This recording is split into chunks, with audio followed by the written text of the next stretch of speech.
মানতে হবে, আমাদের দাবি ন্যায্য দাবি, এই দাবি মানতে হবে, আমাদের দাবি ন্যায্য দাবি, এই দাবি মানতে হবে, সেভেন পে কমিশন দিতে হবে, সেভেন পে কমিশন দিতে হবে।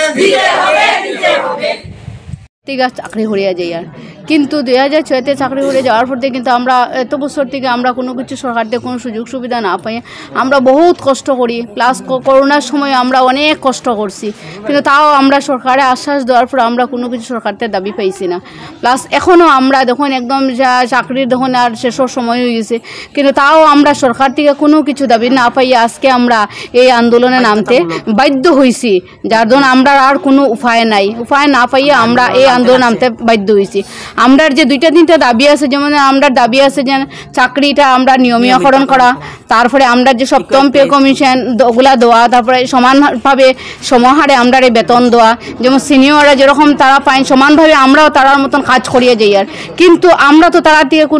কোনো কাজে তো আর কম করিয়ে না, যে তারা বেশি করে আমরা কম করিয়ে তাও না, আমরা ওই সমানভাবেই কাজ করিয়ে যাই, কিন্তু আমরা সমাহারে কোনো কিছু আমরা পাই না, যার দরুন আমরা এখন বাধ্য হয়েছি এই আন্দোলনে নামতে। যদি আমরা এই দাবিটা সরকার যদি মানিয়া না যদি নেই, তাইলে আমরা আরো জোরদারভাবে এটা আমরা আরো চালাইয়া যাইতে আরো বাধ্য হইব।